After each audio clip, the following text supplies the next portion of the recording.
as portas ao vento, abre todas as portas ao ar. Abre todas as portas ao vento, abre todas as portas ao ar. Minha alma é uma vela erguida, minha alma é uma nau no mar. Minha alma é todo amor que fica quando este mundo acabar. Abre todas as portas ao vento, abre todas as portas ao ar. Abre todas as portas ao vento, abre todas as portas ao ar. Minha alma é uma vela erguida. Assim vamos abrindo aqueles mares que geração alguma não abriu, as novas ilhas Vênus e os novos ares que o generoso Henrique descobriu.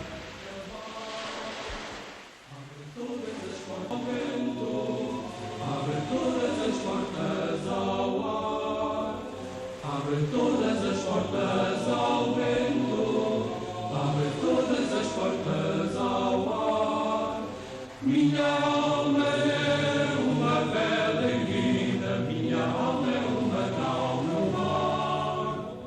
Minha alma é todo amor que fica quando este mundo acabar. Minha alma é uma nau. Se o infante Dom Henrique pode ser hoje ainda uma figura polémica, não era certamente no século XVI. Pelo menos não era para Dom Manuel I, que mandou construir este mosteiro chamado dos Jerónimos, aqui neste local, onde aliás existia já uma pequena capela dedicada pelo infante Dom Henrique à Ordem de Cristo. Repare-se na presença grandiosa do infante exatamente neste portal sul, na porta travessa virada para o lugar onde as naves que partiam do Tejo iam encontrar outras terras. Ele é colocado como centro de 12 outras figuras que são nada mais, nada menos que os 12 apóstolos. Ele é como que um novo mestre entre 12 discípulos. Diríamos mesmo um novo Cristo, o que talvez faça sentido se pensarmos na sua ligação profunda e íntima à Ordem de Cristo. Por outro lado, ele surge na base de um eixo central deste mesmo portal, eixo que tem Nossa Senhora, transportando nos seus braços o Menino Deus e numa das mãos o cálice do Graal, e Portugal é o último país a fazer essa demanda. E depois, subindo ainda muito mais nesse eixo, vamos encontrar o Arcanjo São Miguel. Arcanjo São Miguel, que é o anjo custódio de Portugal, como tinha sido já de Israel e de Bizâncio. A escolha deste rosto como sendo oficialmente aceite para representar o infante teve a ver com o facto de ele figurar na chamada Crónica da Guiné, de Gomes e Anos de Azurara. Por coincidência, essa mesma figura aparece nos painéis atribuídos a Nuno Gonçalves. No entanto, outros documentos existem que nos mostram uma imagem diferente desta. É o caso da estátua jacente do túmulo do infante na capela do fundador do Mosteiro da Batalha. O rosto que ali se vê é o de um homem de cara rapada e sem bigode. Sabemos que este túmulo é do século XV, mas que terá sofrido alterações no século passado. Quais foram essas alterações é que não sabemos, e muito menos se houve retoques, raspagens, substituições parciais na tampa da arca tumular e na escultura. Apenas podemos dizer que, no seu aspecto atual, esta escultura da cabeça do infante é inteiramente convencional, como é próprio da arte medieval, e não um retrato realista. Temos também a estátua do infante no portal sul da Igreja dos Jerónimos, em Belém.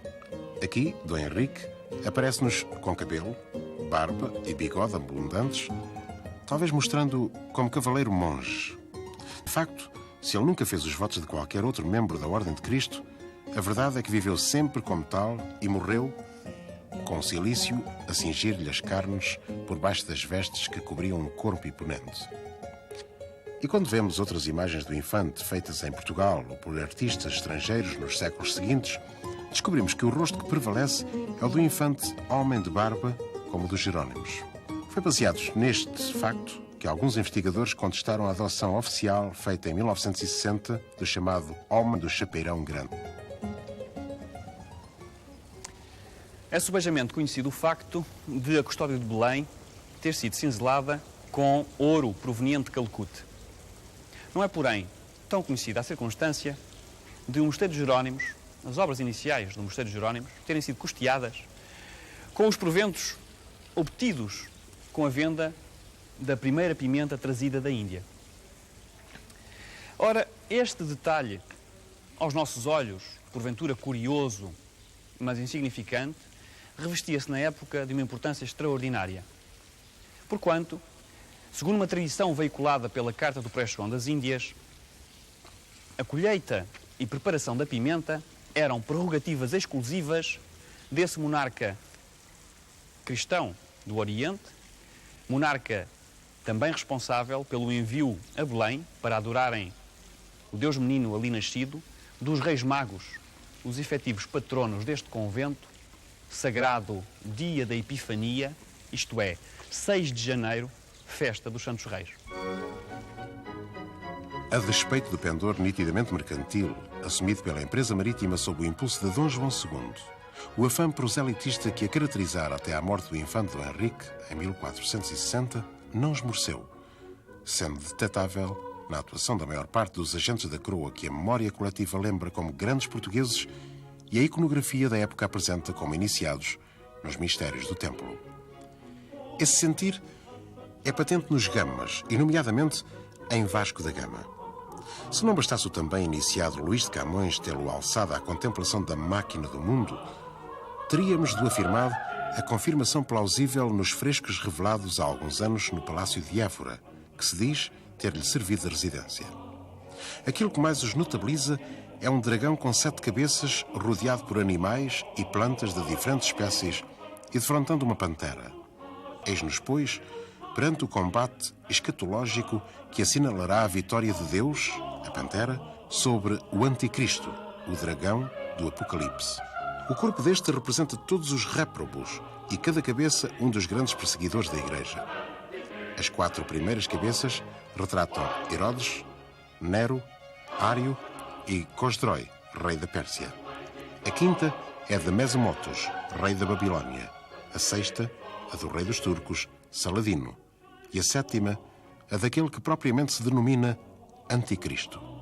Finalmente, a cauda alude a Gog. Também, Afonso de Albuquerque foi possuído pelo ideário já referido. Dele se pode assegurar que sonhou com a conquista de Jerusalém e Meca.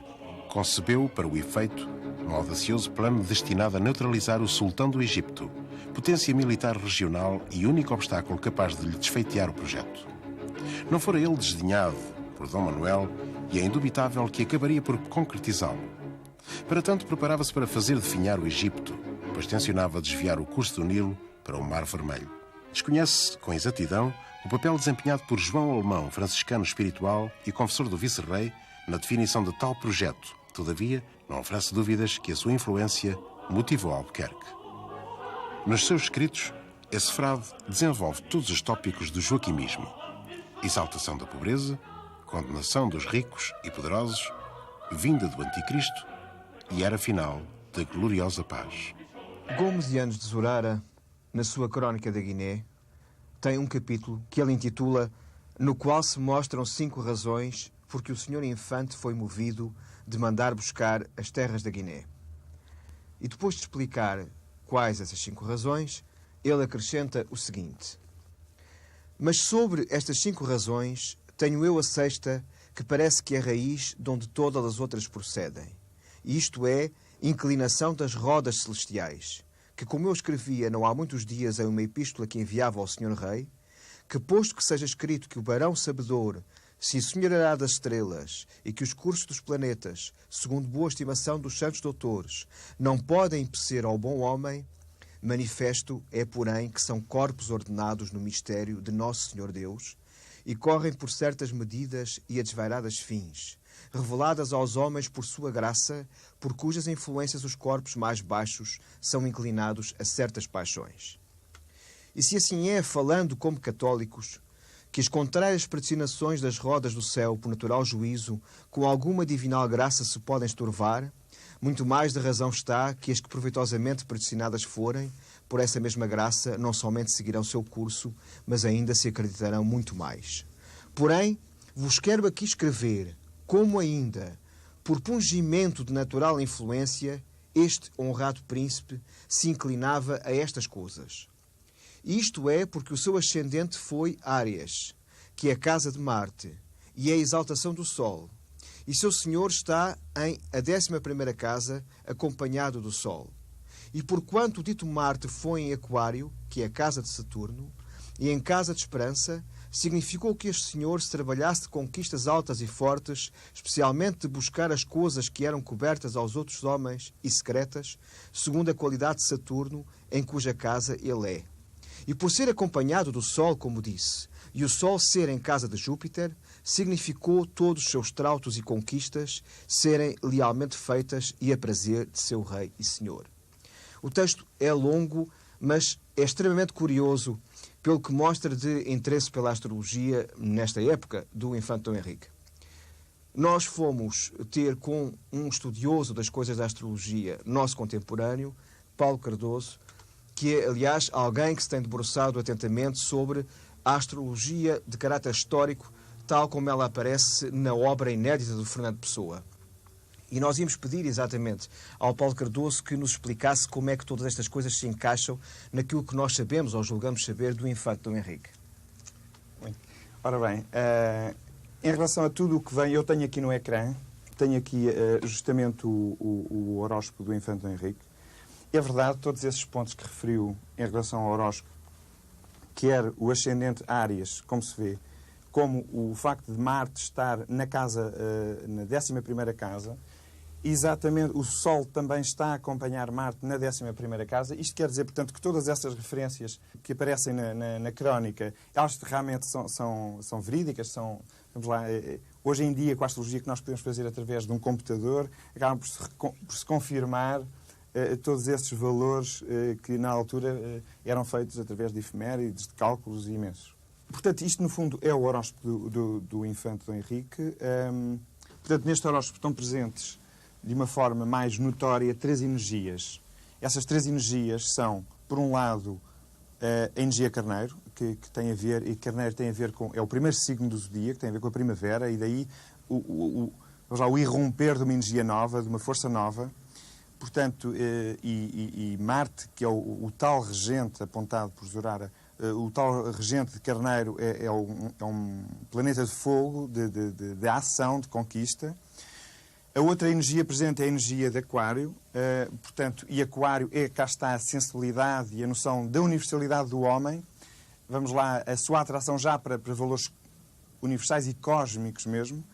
E, por último, a energia Peixe, que é uma energia, por um lado, mítica, mas, por outro lado, que lhe deu a atração pelo infinito, vamos lá, na matéria do próprio oceano. Portanto, o grande impulso para a descoberta oceânica de Portugal. Cristóbal Colón. Com efeito, Colón. Lhe chamamos porquanto Colombo foi nome que quer o navegador, quer os filhos e descendentes deste nunca usaram, visto não serem, como se pretendeu, parentes em qualquer grau dos cardadores genoveses homónimos. Além disso, Colón era certamente a única cifra adequada ao apelido familiar Zarco. Verdade, o nome autêntico do indivíduo que o mundo conhece sob o pseudónimo de Cristóbal Colón, que, de acordo com o enigmático criptograma de que fazia acompanhar a sua assinatura, Salvador Gonçalves Zarco. À sagacidade do Major Santos Ferreira se deve a decifração.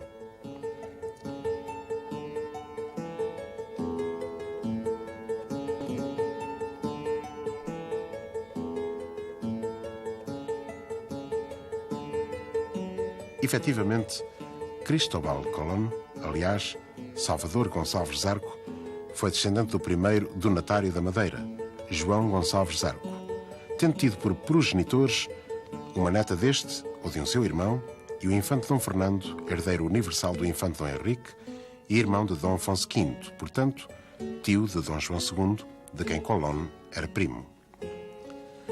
Satisfeitos os sépticos quanto ao parentesco, resta responder àqueles que sentem dificuldades em aceitar que Colón tenha sido agente do príncipe perfeito junto dos reis católicos com a missão de os afastar irremediavelmente da Rota do Cabo. Plano que, de resto, teve o seu corolário em Tordesilhas.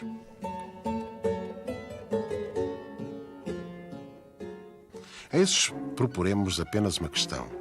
Como explicam que um navegante ao serviço de uma monarquia concorrente da portuguesa e sabidas as penas a que se sujeitavam os infratores da política de sigilo, tenha ousado demandar Porto Lusitano para anunciar ao monarca português, antes mesmo de comunicar aos seus supostos patrocinadores o resultado da expedição que conduzira ao teu bico sem saída das Antilhas?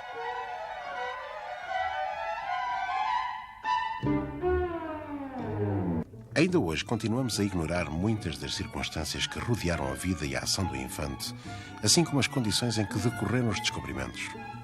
Isso deve-se à política de sigilo já posta em prática pelos templários, continuada pelos cavaleiros de Cristo, pelo infante e por todos aqueles que lhe sucederam na aplicação do plano das descobertas.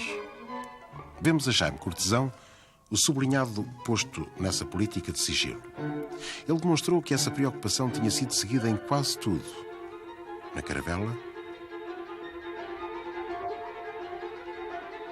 nas cartas de marear, nos roteiros, na mina, no valor do grau terrestre, nas ilhas já descobertas, nas navegações experimentais que prepararam a viagem definitiva de Vasco da Gama, no caminho mais rápido para a Índia, e no Tratado de Tordesilhas, que só se explica à luz dessa política de segredo. Dom João II foi talvez o mais perfeito organizador dessa política, que não era apenas real, mas autenticamente nacional. A este respeito, é significativo o que aconteceu nas Cortes de 1481, com as quais se inaugurou o reinado de Dom João II. Os representantes dos diversos grupos sociais presentes nessa Assembleia pediram ao rei que não mais consentisse que os estrangeiros se estabelecessem no seu reino e senhorios, mencionando expressamente os florentinos e genoveses, que a estes reinos nunca fizeram proveito, salvo roubá-los de moeda de ouro e prata, e descobrir vossos segredos da mina e ilhas. Daqui se pode deduzir que não só era do domínio público a existência do segredo sobre os descobrimentos, como também o povo pedia ao rei que se ocultasse o seu conhecimento. Já no tempo do infante, havia disposições que proibiam a venda de caravelas a estrangeiros, sendo esses navios uma conquista técnica dos portugueses e um instrumento náutico indispensável para a concretização do Plano Nacional das Navegações.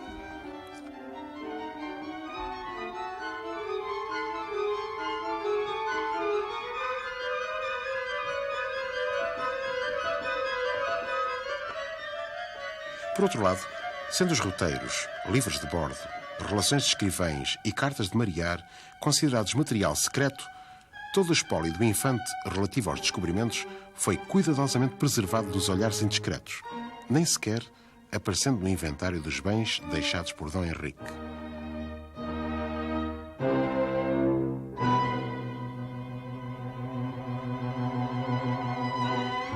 O proselitismo evidenciado pela maior parte dos chefes das expedições marítimas portuguesas talvez tenha tido o seu culmen num dos principais herdeiros do infante Dom Henrique, já citado, Cristóvão Colón. São dele as seguintes palavras que o evidenciam. Fiz-me mensageiro junto destes príncipes católicos do novo céu e da nova terra, de que fala Nosso Senhor no Apocalipse, pela boca de São João, após tê-lo feito pela boca de Isaías. O Espírito Santo está ativo não só nos cristãos, como nos judeus, mouros e homens de qualquer seita, e não apenas nos sábios, mas também nos ignorantes.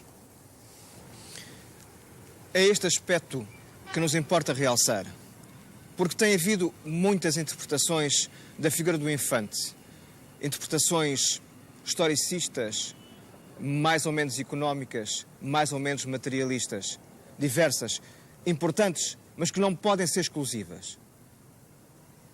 Importa-nos realçar um outro aspecto normalmente ignorado, e que é este, que desde o tempo do infante até ao tempo dos descobrimentos no seu auge e até aos tempos de hoje, a preocupação seria exatamente a de ser colaborador nesta obra universal e cósmica de criar um novo céu e uma nova terra. É a mistura das raças, é a fraternidade dos povos, é o passar por cima das diferenças que existem entre eles, é o criar uma nova humanidade. E hoje, que nós procuramos interpretar o que foi o passado e tantas vezes com imensas dificuldades, porque nos faltam dados fundamentais, a herança do infante pode ser exatamente esta.